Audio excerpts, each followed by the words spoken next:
ফতোয়া দিয়েছেন, আমরাও আপনাদের সাথে একত্রতার ঘোষণা করেছি। আমরাও বলেছি এটা ঠিক না, এটা ঠিক না, এটা ঠিক না। কিন্তু আমরা দেখেছি যেই লাউ সেই কদু বর্তমান সরকার ডক্টর ইউনূস সাহেব, আপনাকে জিজ্ঞাসা করছি, আপনার পথে যে সমস্ত যাদেরকে, যে সমস্ত বারাটিয়াকে এই দেশের মধ্যে আশ্রয় দিয়ে রাষ্ট্রীয়ভাবে আপনি পাঠাইতে চাচ্ছেন, মনে রাখবেন শাহজালালের বাংলাদেশে কোন বারাটিয়া থাকবে না, থাকবে না, থাকবে না। হাত তুলে বলুন ঠিক কিনা? এই দেশের মধ্যে আউলিয়া কেরামের দল থাকবে, শাহজালালের দেশে এখন মিডিয়া চলে যাবে সে ভাইরাল করছিল আমার যে মাহফিলে 7,85,00,000 ভিউজ হয়েছে, যে প্রোগ্রামটা ভাইরাল হয়েছিল, এই ছেলে, এই আসাদুল্লাহ মিডিয়া, এই ছেলে সে ভাইরাল করেছিল, সেটা 7,85,00,000 দেখেছে এই বক্তব্যটা।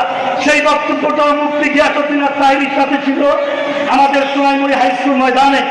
আজকে আমি বলতে চাই, আমাদের প্রাণপ্রিয় সুন্নি দলটা, সুন্নি মুসলমান ভাইরা, ডক্টর ইউনূস সাহেব, আমরা দেখেছি ঈদের আনন্দের নামে মূর্তি খেলাগাড়ির মধ্যে ভিতরে মুসলমানের ছেলেরা পাঞ্জাবি গায়ে দিয়ে, টুপি মাথা দিয়ে, হুজুর নামে পেছে সেই সমস্ত লোকেরা মুক্তির মিছিল করেছে, মুক্তির মিছিল করেছে, মুক্তির মিছিল করেছে, তারা শিরক করেছে, শিরক করেছে, শিরক করেছে।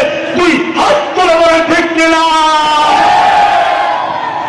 মামুনুল হক সাহেব আজকে ফতোয়া দিচ্ছেন না কেন?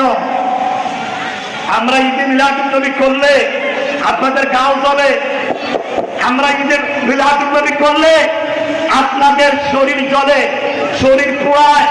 মনে রাখবেন, আজকে মাহফিলের নাম দেওয়া হয়েছে ঈদে মিলাদুন নবী।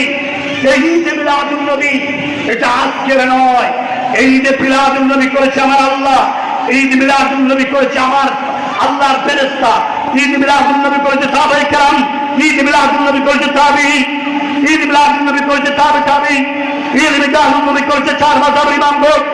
ঈদ মিলাদুন নবী নিয়ে হাজার হাজার দলিল কোরআনে, হাদিসে, ইলমা কি আছে, মওজুদ আছে।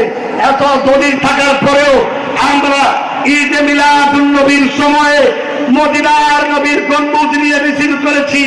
আমরা কোন মুক্তি নিয়ে